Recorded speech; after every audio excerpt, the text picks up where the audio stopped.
I hired a woman to clean the house while my entire family was out. An hour later she called me and whispered, "Ma'am, is there anyone else in the house?" I froze. "No, why do you ask?" "There's a woman upstairs." Quote. I started shaking. "Get out of there right now." I called the police and sped back home. I'm glad you're here. If you're watching this video, give it a like, subscribe to the channel, and tell me in the comments where you're listening to my story of revenge. I want to know how far it's gotten. That day I woke up with the plan to clean the house. I wanted everything to be tidy, especially before the rains came, when the humidity makes everything heavier. I rolled up my sleeves, grabbed a rag, and stood in front of the living room window, ready to get started with enthusiasm. As I cleaned the glass, the phone in my pocket vibrated. I looked at the screen. It was Elena, my childhood friend, whom I hadn't seen in many years. Her cheerful voice filled the phone, letting me know that she would only be passing through Guanajuato for a day and wanted to invite me to have coffee.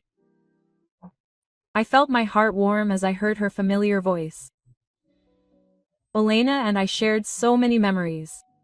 Running through the fields, staying up late talking about dreams. How could I say no? But when I thought about all the cleaning I had to do, I hesitated for a moment. I couldn't leave the house like this.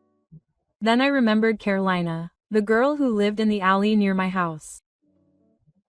She was in her early 20s, petite, with a kind nature, and needed an extra job to pay for her studies. I called her and she accepted immediately, gratefully. I gave her precise instructions to clean the library, scrub the stairs on the second floor, and, above all, to be careful with my husband Esteban's old bookshelves, where dust accumulated. I left her a spare key and asked her to lock up properly when she was done. I drove to the cafe, El Jardin, where Elena was waiting for me. We sat under a large tree. She told me about her life in the city, about her grown children.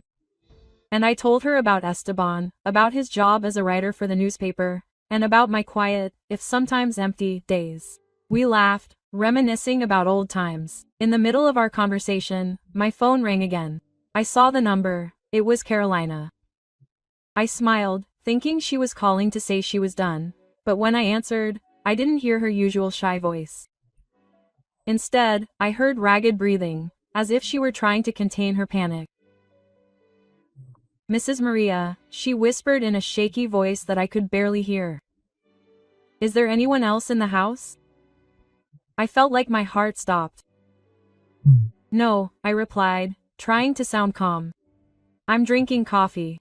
"Oh, my husband is at the newspaper. He won't be back until tonight." "What's up, Carolina?" There were a few seconds of silence on the other end. All I could hear was her ragged breathing. Suddenly, her voice broke. "There's a woman on the second floor. She was cleaning the stairs and I saw her. She was wearing a long white dress with disheveled hair. She walked down the hallway and disappeared into the last room." Her words were like an icy knife to my chest.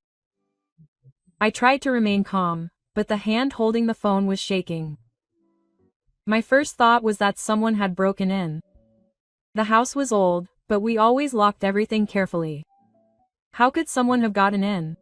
I apologized to Elena, telling her that I had an emergency. She looked at me with concern, but I just shook my head, unable to explain further.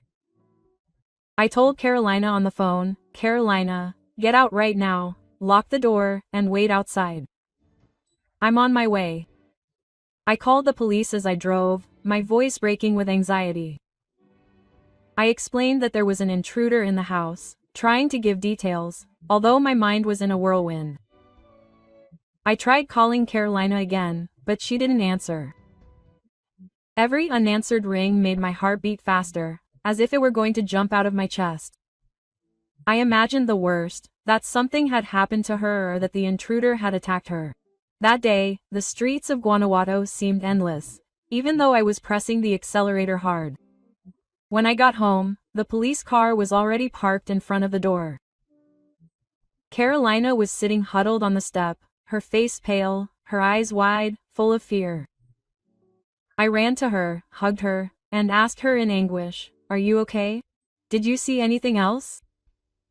Carolina just shook her head, her lips pressed together, as if she couldn't utter a single word.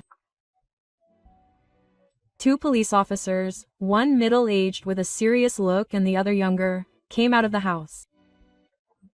They said they had checked every corner, every room, every closet under the beds, even the shed in the backyard. There was no one there, no signs of forced entry. All the doors and windows were locked, without a single scratch or strange footprint. I sighed in relief, but the feeling of unease did not leave me. Carolina said, still trembling, "I swear I saw Mrs. Maria.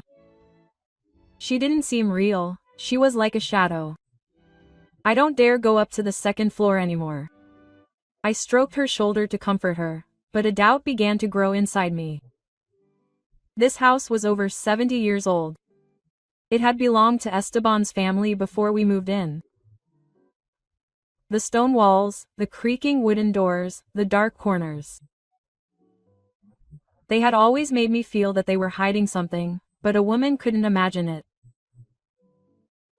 Just then I heard Esteban's car moving along the stone path in front of the house. He got out with a surprised face when he saw the police car and me next to Carolina. I took him by the arm and quickly told him what had happened. I expected him to be as worried as I was, to want to find out what was going on. But Esteban only smiled slightly, a smile I had rarely seen him say. He approached Carolina, patted her on the shoulder and said in a soft, almost mocking voice, "I'm sure you were tired and mistook the reflection of the sun for a shadow. Our house is old, it has many corners that deceive the eye." Carolina lowered her head without saying another word. I looked at her with a heavy heart. I knew she wasn't a girl who fantasized. She was hardworking, honest, she had no reason to invent something like that. But Esteban's gaze, his calmness, began to make me doubt myself. Maybe he was right. I apologized to the police for having made them come. Bitter shame rose in my chest. I paid Carolina, asked her to go and rest, and promised that I would call her if I needed her. 3 months later, I officially retired. No more rush mornings getting ready for work, no more endless meetings, no more days racing against deadlines. The old house in Guanajuato became my world, but the change of pace kept me awake. Every night I would lie awake, staring at the ceiling, listening to the ticking of the clock in the darkness. On those nights, I began to notice strange sounds coming from the attic. At first, they were faint noises, as if something small had accidentally fallen to the floor. I convinced myself that it was the wind blowing through the old windows or the wood creaking from the weather. But little by little the sounds became clearer, more vivid. I would hear something like a chair being dragged across the floor, slowly and heavily. Then light but constant footsteps, as if someone were walking back and forth. Sometimes I could even hear the sound of someone moving, the rustling of paper, as if someone were silently turning the pages of a book. I told Esteban about it one morning. As we ate breakfast in the kitchen, I tried to keep my voice calm, but I couldn't help but feel uneasy. "Honey, lately I've been hearing noises in the attic. It's not the wind, it sounds like someone is up there." Esteban yawned without taking his eyes off the newspaper in his hands. He answered absently, "It's just rats, Maria. Our attic is old, it's full of stuff. It's a mouse paradise. Tomorrow I'll buy some traps, set them, and that's it." The next day, as promised, Esteban brought some large metal traps, the kind that make a clicking sound. He placed them at the foot of the stairs leading to the attic, just below the old wooden door. "There you go," he said, shaking his hands. "Now you can sleep peacefully, my love." Oddly enough, the noises disappeared completely after that. There were no more footsteps, no more chairs scraping, no more paper rustling. I sighed in relief, convincing myself that Esteban was right. Maybe it was just mice and I had worried too much, but then strange things began to happen, impossible to ignore. One afternoon I bought a piece of spicy chorizo at the local market, my favorite because of its intense flavor. Esteban, on the other hand, had never liked spicy food, and he never even tried it. I carefully wrapped the chorizo in paper and put it in the refrigerator, planning to enjoy it over the weekend. The next morning, when I opened the door, I froze. A large piece was missing. The cut was irregular, as if someone had sliced it in a hurry. I asked Esteban, who was reading the newspaper in the living room. Quote, "Did you take some of the chorizo from the refrigerator?" He looked up, frowning as if my question were absurd. "Oh, yesterday I felt like trying something spicy, so I cut a small piece off," he answered absent-mindedly. It was good, honestly. I stood there, not knowing what to say. Esteban had never been able to stand spicy food. He would even complain when I cooked something with too much seasoning.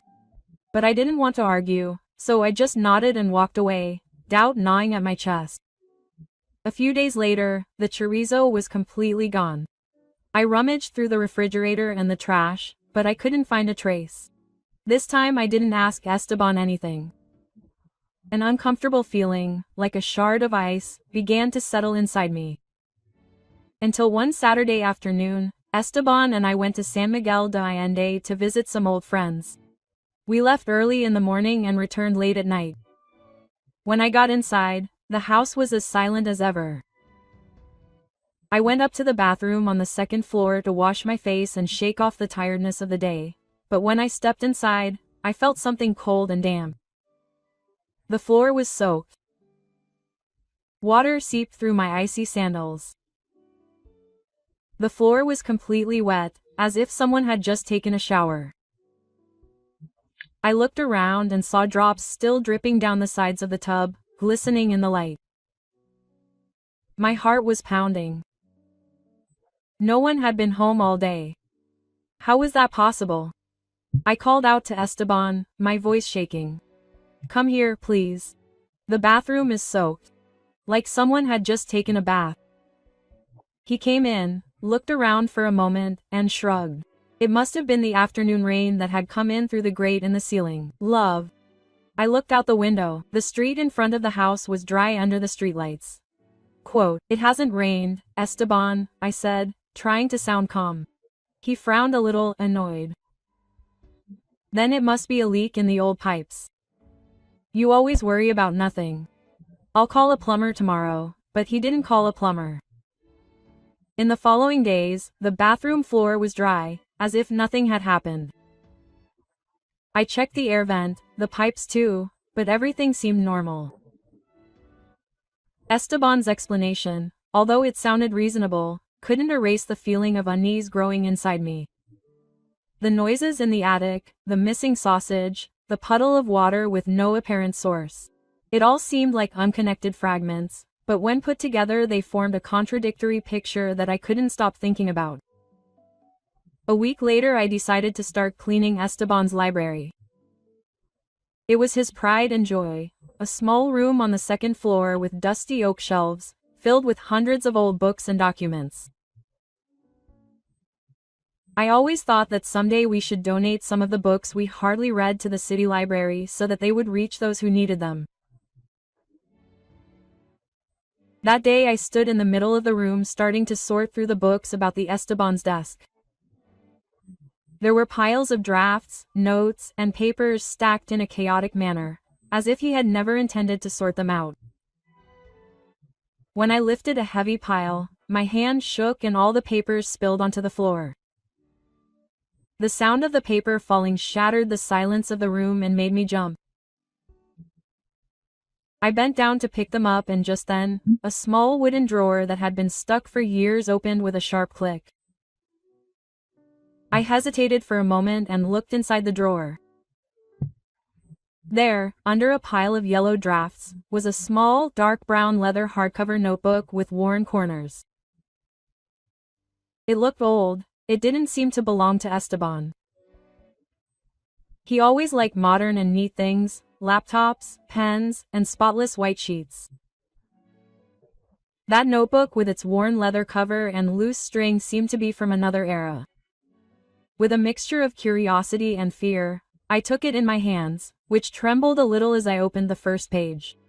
Inside were pages full of handwritten letters. The handwriting was smooth, elegant, clearly a woman's.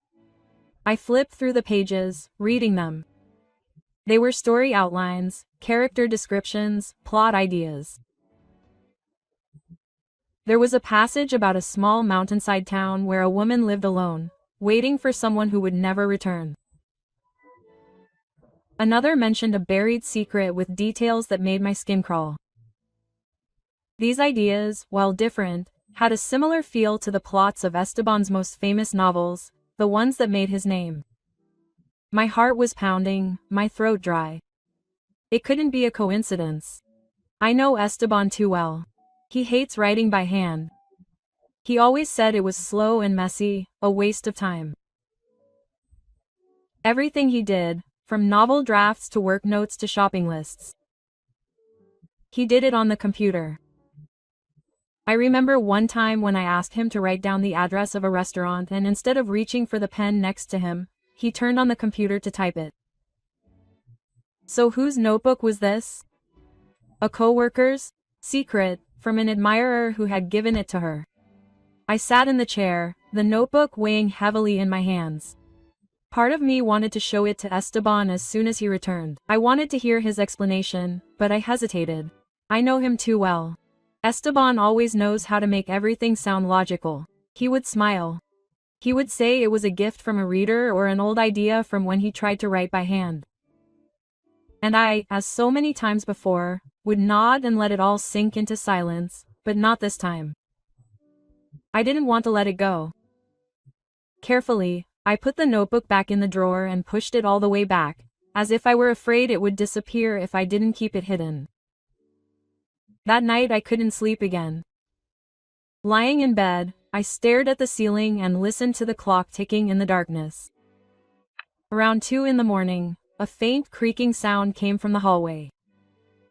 It was a small noise, but in the silence of the night it was clearly audible, like a disturbing whisper.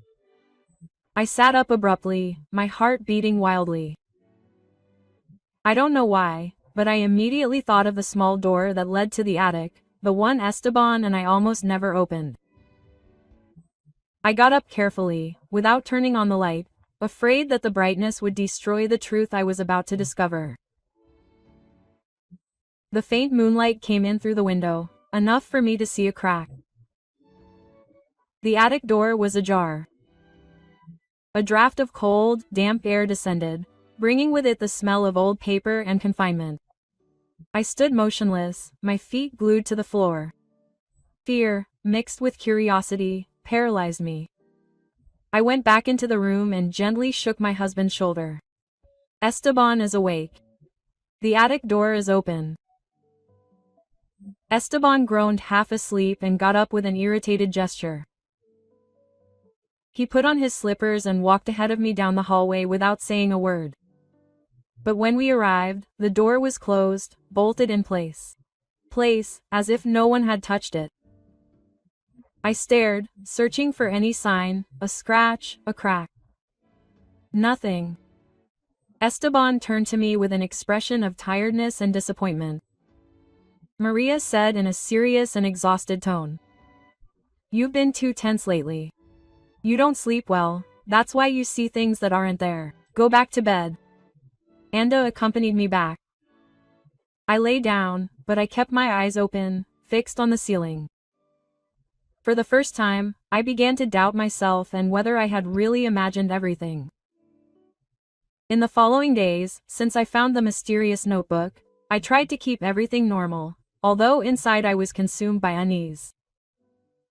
I began to notice every gesture Esteban made, every look, every word.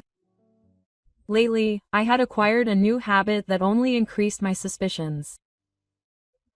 Around 10 at night, when I was already in bed, with a book in my hands, ready to sleep, he would say that he had to continue working in the library.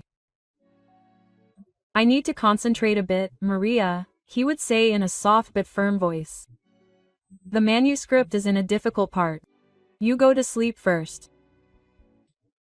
I nodded, smiling, but every time the library door closed, I felt like an invisible distance was growing wider between us.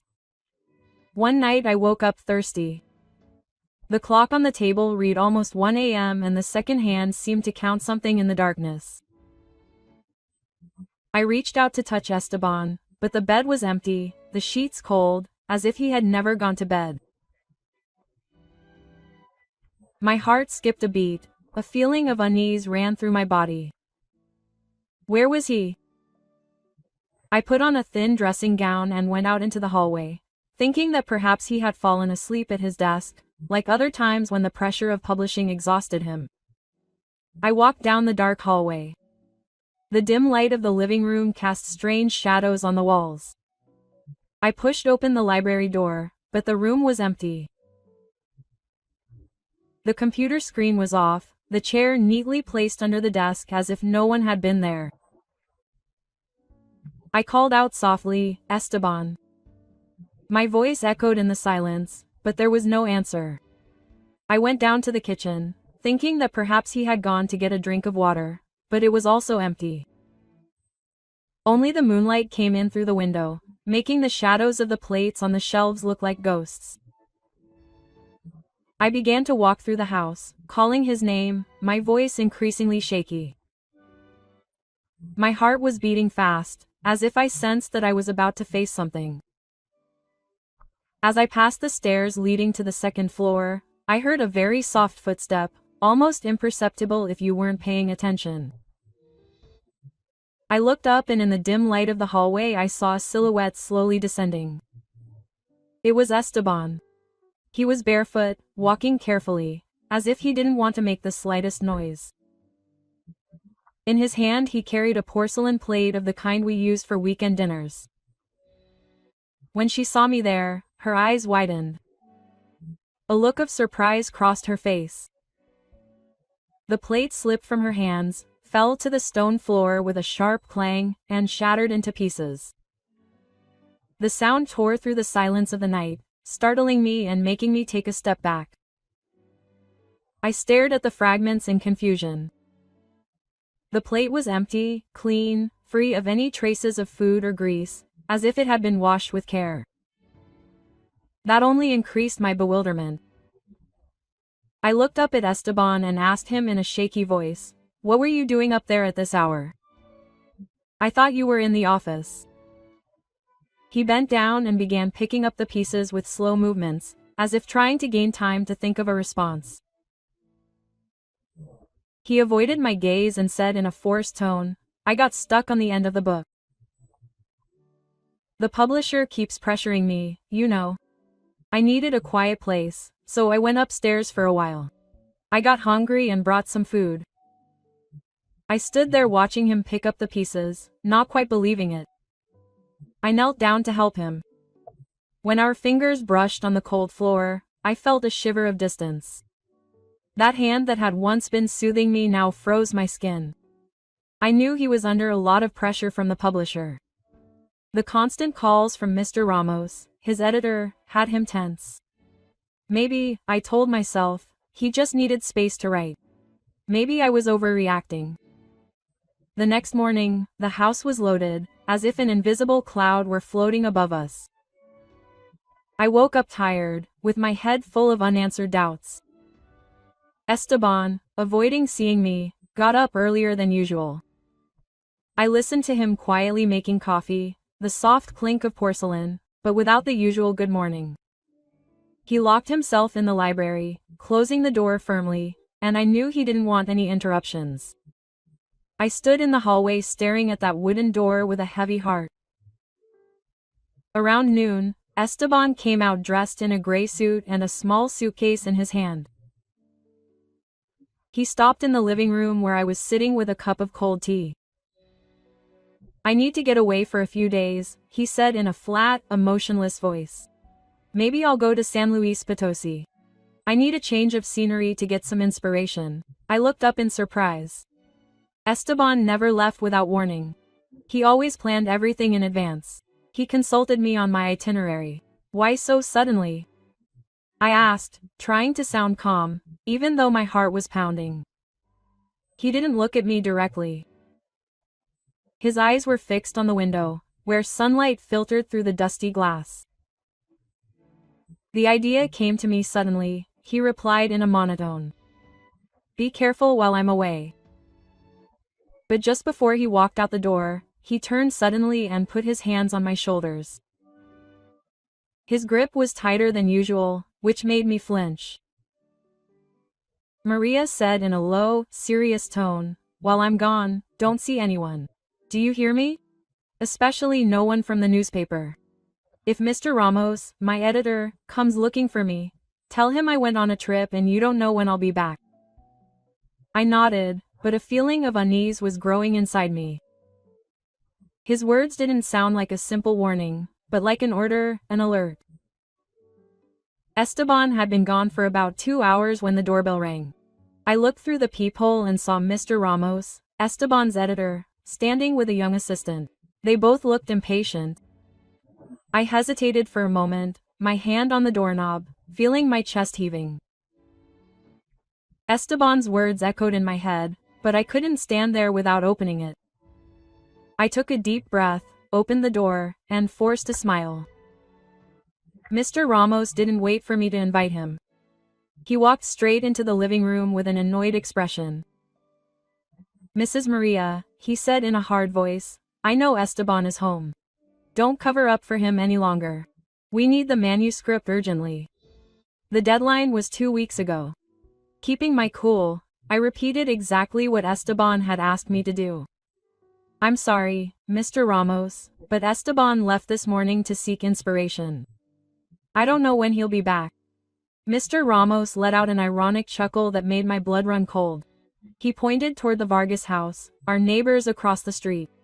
Don't lie to me anymore, he said curtly. Mr. Vargas told me that he sees the attic light on very late every night. If Esteban works so much, he should have the manuscript ready by now, not hiding like that.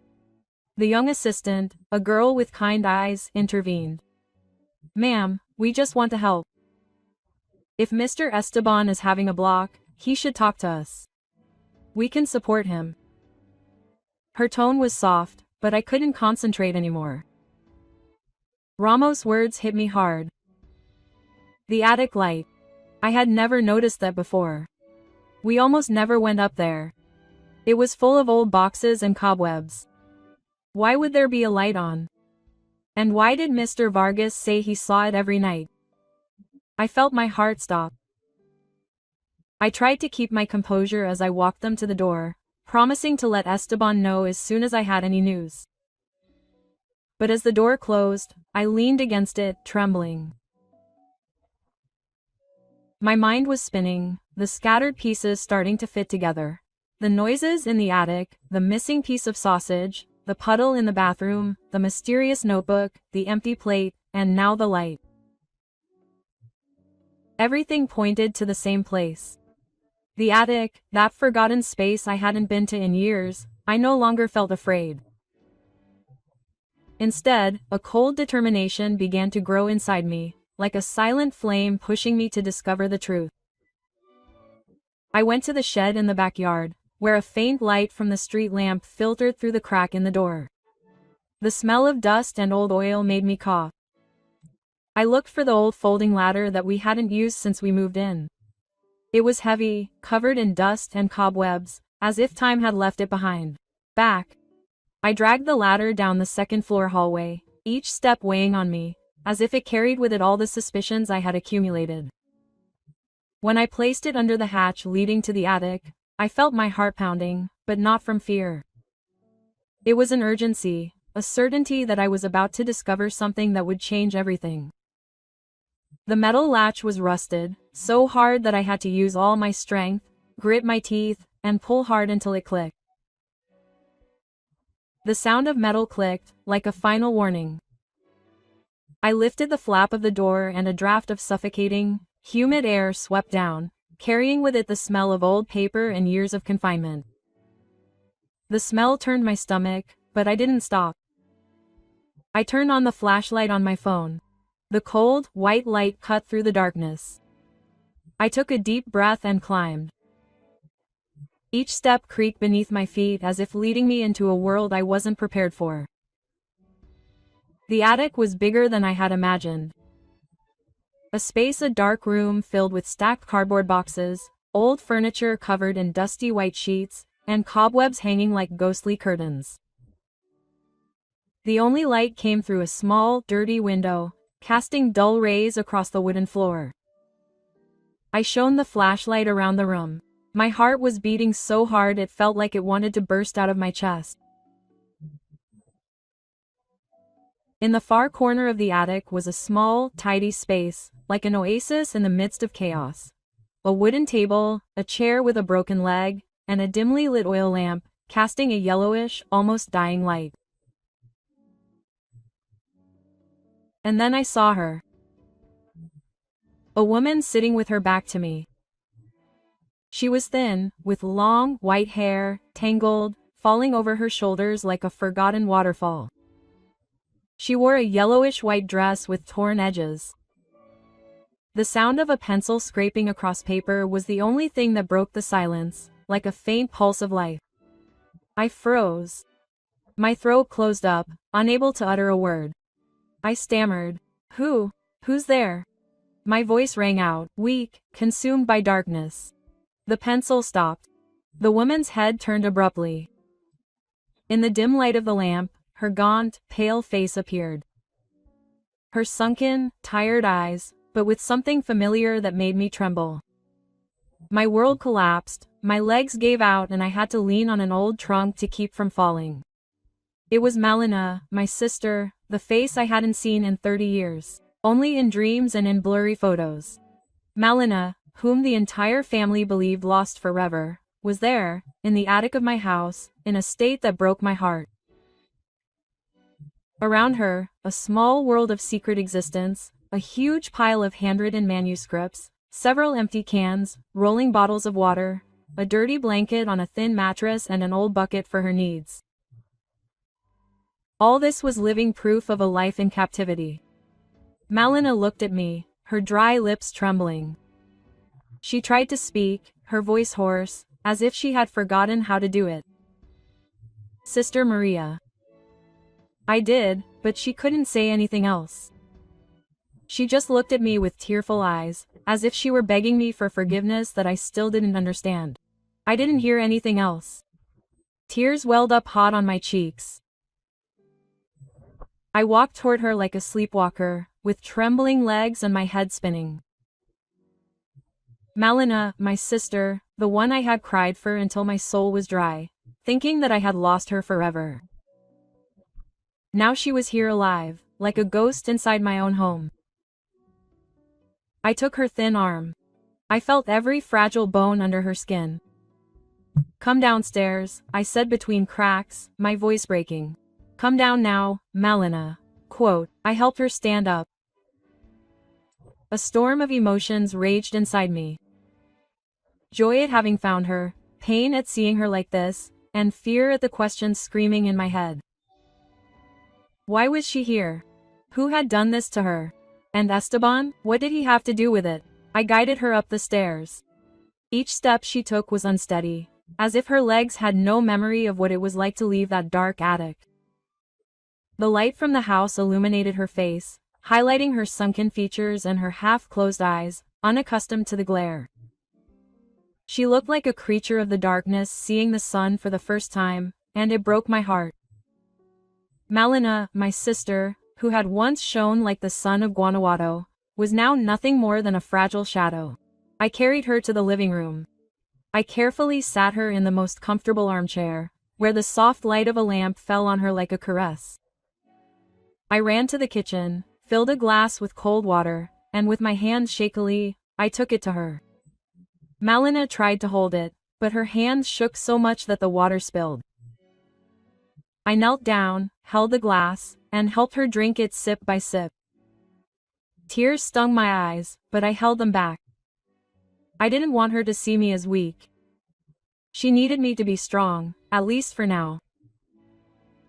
After a few gulps, Malina began to cry. It wasn't a soft cry, it was a silent scream, as if all the years of pent-up pain were bursting forth at once. She collapsed against my shoulder. Her thin body trembled, and all I could do was hold her tightly, feeling every vertebra through her clothes. I didn't ask her anything. I just stood there in silence, letting her cry, letting the tears take away some of the weight she had carried for so long. When Malina finally calmed down, she began to speak in a broken voice, barely a sigh. "Sister Maria," she murmured, looking at the floor, unable to look me in the eyes. "I never thought I'd see you again, much less like this." I took her hand and squeezed it gently, trying to convey some warmth. "Tell me, Malina," I said in a firm but tender voice. "What happened? Why are you here?" Quote. Then she began to tell me, each word like a knife wound. She told me about that fateful night 30 years ago when her life fell apart. Ricardo, her boss at the newsroom, had invited her to his apartment to talk about work. Malina, naive and young, believed him. But when he arrived, Ricardo was drunk. His gaze was no longer that of a boss, but that of a predator. He tried to force himself on her with a voice full of menace. Malina fought back with all her might, pushing him away, but he wouldn't stop. In the midst of the struggle, she, in a panic, grabbed a small marble statue and hit him on the head. "Sister, I just wanted him to stop," she said in a choked voice. "I didn't want it. I didn't want that to happen, but the blow was too hard." Ricardo fell to the floor, hitting his head on the coffee table, and remained motionless with no signs of life. Malina said she was paralyzed, not knowing what to do, her mind blank with fear. Just then Esteban appeared. He said he was only thinking of stopping by to invite her to dinner at our house, but upon entering he witnessed the entire terrifying scene. Quote, "I wanted to call the police, sister," Malina said with red eyes. "I wanted to give myself up and do the right thing, but Esteban wouldn't let me." He stood there looking at her with a chilling calm. "Are you going to jail, Malina?" he said in a cold voice. "You will lose your whole life. Let me help you. For Maria's sake, I will protect you." I stood there listening, my body frozen. Esteban, the husband I loved and trusted, had manipulated my sister using my own love for him. He convinced Malina that hiding the truth was the only way to protect me, to prevent our family from being burdened with shame. That night, taking advantage of the darkness and isolation of the Santa Rosa Mountains, Esteban drove Ricardo's body away in his car. All that was left was a grave in the hillside in a place no one knew about, and he buried the secret there. Then he took Malina to our house while I was already asleep and hid her in the attic. It would only be temporary, he told her, until everything calmed down. But temporary turned into 30 years. Esteban transformed Malina into a ghost, living secretly in his own sister's house. When the police investigated, they discovered that Ricardo had withdrawn a large sum of money before disappearing. Esteban cleverly spread the rumor that Malina and Ricardo were in a relationship and had run away together. That story, coupled with the disappearance of both, caused everyone, including me, believed it was true. The investigation stalled. And Malina, in the eyes of the world, became a fugitive who abandoned her family. I stood there with tears streaming down my cheeks, but not from sadness. It was rage, it was the pain of betrayal. I remembered the days after Malina disappeared, when I cried until I had no strength left, when our mother suddenly aged from grief. I remembered Esteban's sudden literary career, his successful novels, the wealth and fame we achieved. Everything in the end built on my sister's pain and sacrifice. "I didn't know, Malina," I whispered with a broken voice. "I didn't know anything. I trusted him. The first years in the attic were hell, sister." Malina continued in a hoarse voice, her gaze lost as if she were reliving those dark days. "I lived with fear, with guilt and with an unbearable loneliness. Every night I dreamed that the police were coming for me, or worse, that I would be trapped forever in darkness. She paused and took a shaky breath. In order not to go crazy, I began to write. I wrote about the stories I dreamed of, about worlds where I could be free, where I wasn't a shadow. I listened to her, feeling each word like a stab. I imagined Malina, the young woman full of life, who had once been cowering in that cold attic, clinging to her pencil as if she were the last spark of hope. And one day, she continued, Esteban found my writings. I thought he would cheer me up, that he would tell me to keep them to myself, but no, sister. His eyes shone as if he had discovered a treasure. He said, Malina, you have talent. Write for me. I will be your voice to the world. Quote. I froze. My head was spinning. I remembered that time when Esteban had suddenly announced that he was quitting his job as an accountant at the newspaper to pursue his passion for writing. Friends and family were surprised because he had never shown any interest in literature before. I felt proud of him, thinking that he had found a creative spark that I had never imagined. But now the truth was like a slap in the face. Esteban was not a writer, he was a thief who had stolen Malena's talent, turning her into a ghostwriter, a ghost in the most literal sense, locked up in my own home. Malina continued, her voice trembling but full of bitterness. Many times I wanted to stop, to turn myself in to the police. I couldn't bear the guilt, the feeling that I was living a life that wasn't mine. But every time I said it, Esteban threatened me. He said that if I turned myself in, you would be the one who would suffer the most. He said that you wouldn't be able to bear the blow of knowing that your sister had committed a crime and that your husband was her accomplice. He said that you would lose everything, your family, your reputation, everything you love. I bit my lip. Tears streamed down my cheeks. Malena's words tore at my heart. Esteban had used my love and Malena's love for me to manipulate her, to keep her in the dark. I covered my face, trying to contain the holes. Forgive me, Malina, I whispered in a broken voice. I didn't know. I never imagined that, but Malina shook her head. She took my hands and her thin fingers squeezed them tightly, as if she wanted to take away the pain. Don't apologize, sister. She said, I let him manipulate me too. I was afraid. I thought doing what he said was the only way to protect you. Quote. She said that living in secret like this had become increasingly difficult, especially since I retired and spent more time at home. Before, since I would leave early and come back late and go to bed right after dinner to have strength for the next day, I never noticed it. That's why I had to shower quickly when you guys went out, she said, looking down.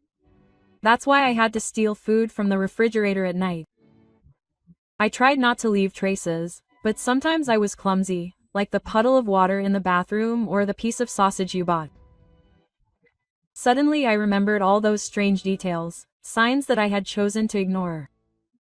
Now everything made sense, but a sense too painful to accept. I thought of Esteban's novels that I had read and admired. I had always wondered why the settings seemed so old, so nostalgic, as if time had stopped decades ago.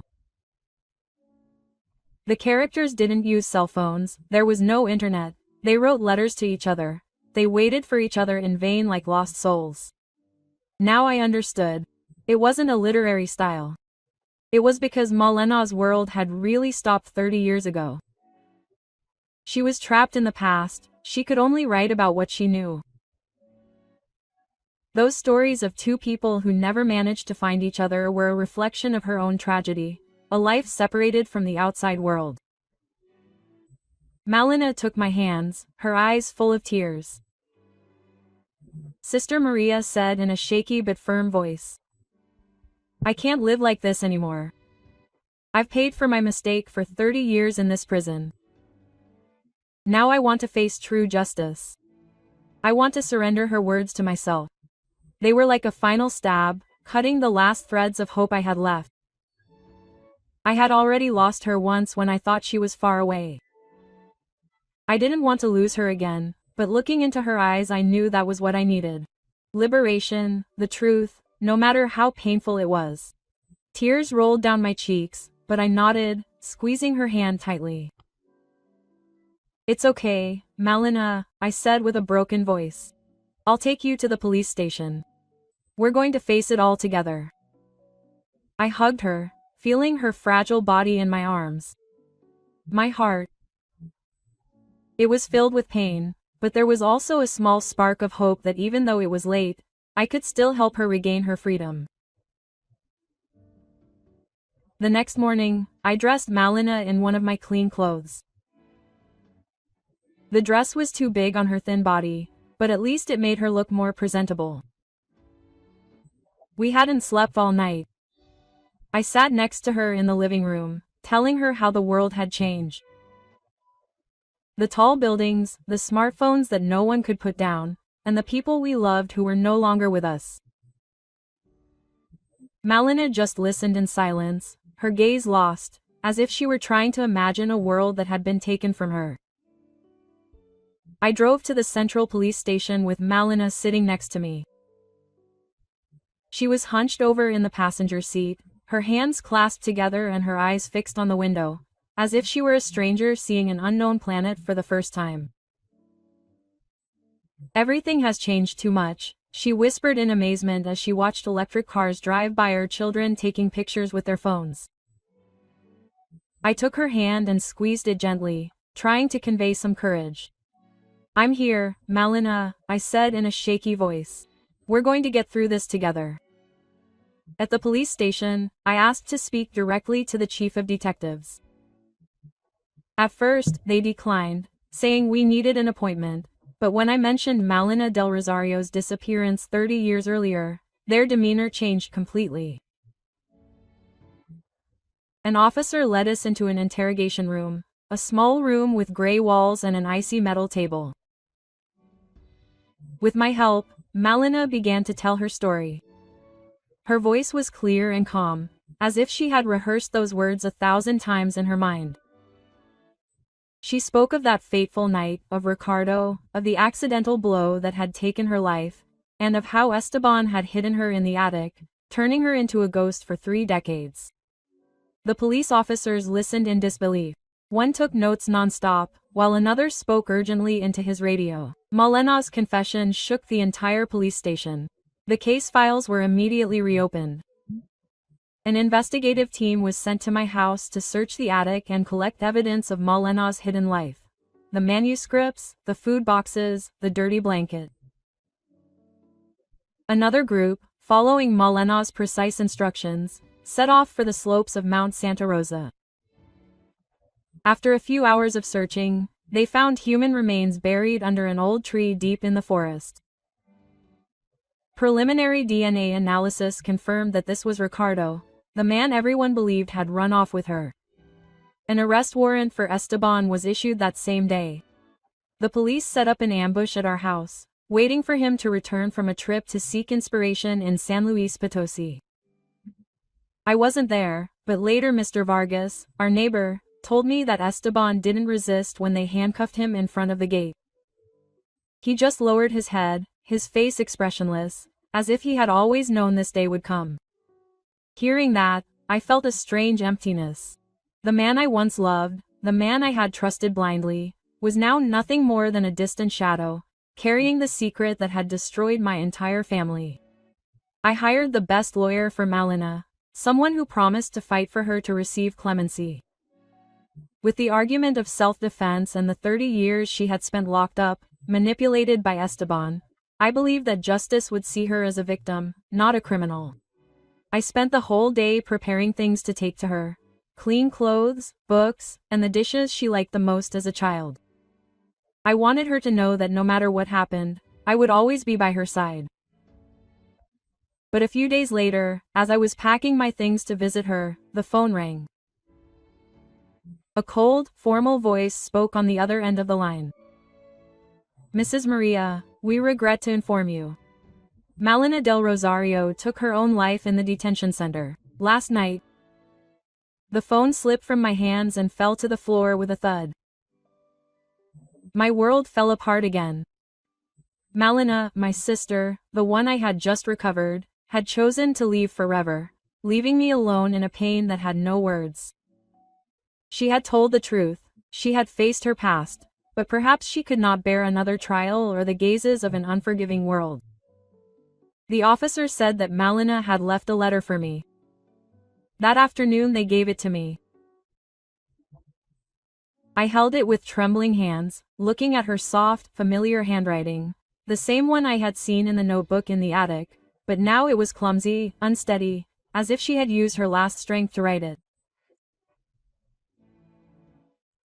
I opened the letter and the tears flowed before I read the first line. "Dear Sister Maria," she wrote, "when you read this, I will be truly free.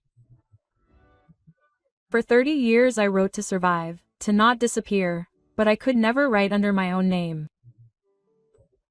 I lived like a ghost and now it is time for that ghost to dissolve. I do not regret having told the truth. It was the only right thing I did. Do not be sad, think that I have finished the story of my life. The final manuscript is still in the attic inside a wooden box under the table. It is the only work I wrote about myself.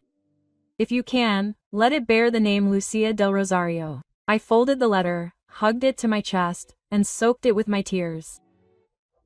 Lucia del Rosario, the name Malina wanted to use if she ever became a writer, the name that was taken from her. I knew I had to fulfill her last wish.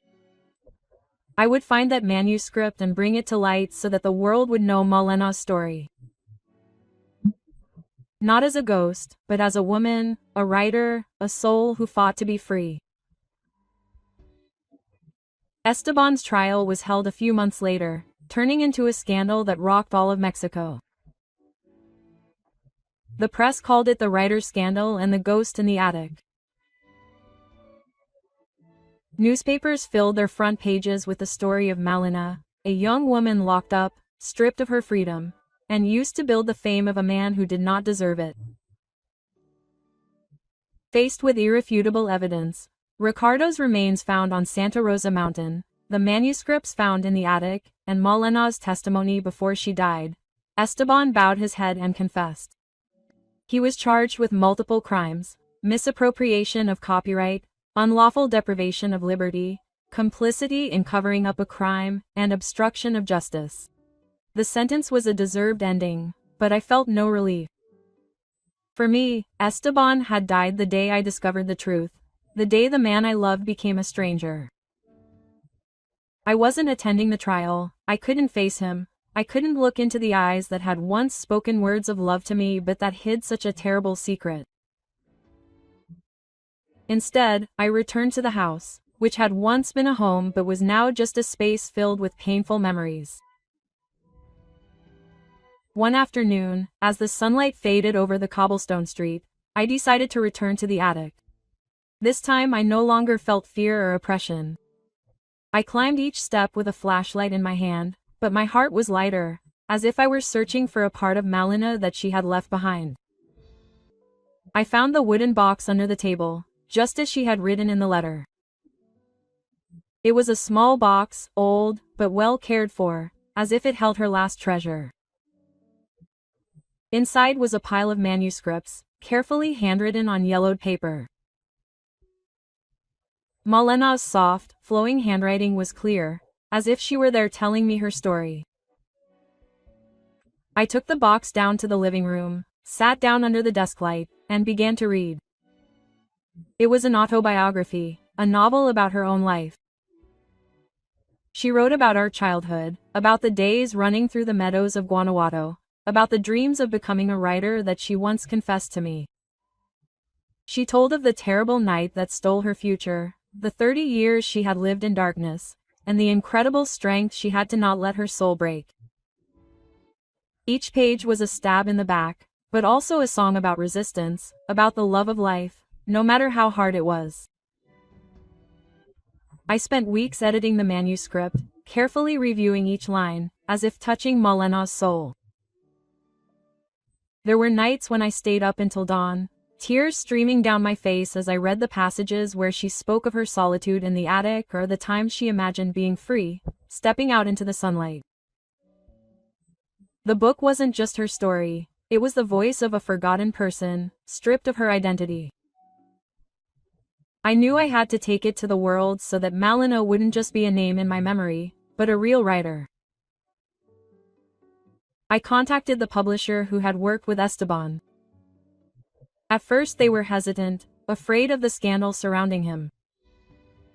But when I sent Malina's manuscript, they were completely convinced. This is a masterpiece, the editor told me over the phone, his voice full of emotion.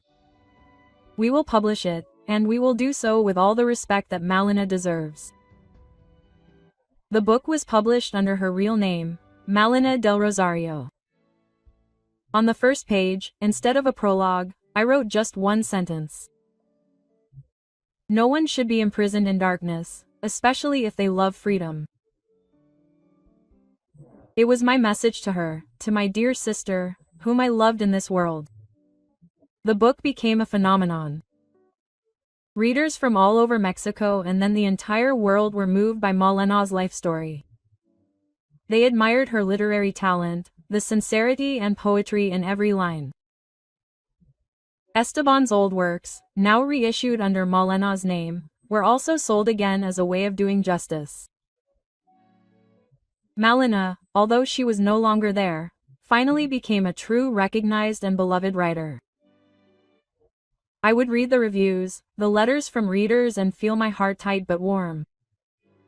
You did it, Malina. I thought, you got your voice back. Sometimes I still go up to the attic. Now it is no longer a place of confinement, but has been cleaned and turned into a small library. I open the window to let the sunlight in, illuminating the shelves where Malina's works are respectfully displayed.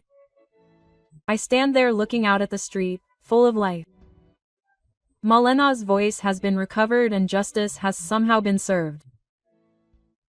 I know she is somewhere, in the sunlight, in the pages of books, and in my heart, free forever. And when it was all over, I understood something. There is no wall thick enough to lock up the truth forever. Lies, no matter how skillfully they are hidden, rot over time, like the dust that covers old shelves. Malina's life shows that silence can sometimes be crueler than guilt and that fear can turn a person into a ghost within their own existence. If there is one lesson I want to teach you, it is to dare to face the truth, no matter how painful it may be, to speak out even if your voice trembles. Because only when we dare to emerge from the darkness are we truly free. And only when the truth is told can imprisoned souls rest. The story you just heard has changed names and locations to protect the identities of the people involved. We don't tell it to judge, but with the hope that someone will listen and stop to reflect. How many mothers are suffering in silence in their own homes? I truly wonder, if you were in my shoes, what would you do? Would you choose to remain silent to keep the peace, or would you face everything to recover your voice? I want to know your opinion, because each story can become a candle that lights the path for others. God always blesses, and I am sure that courage will lead us to better days. For now, on the final screen I will leave two of the most beloved stories of the channel. I am sure they will surprise you. Thank you for staying with me until this moment.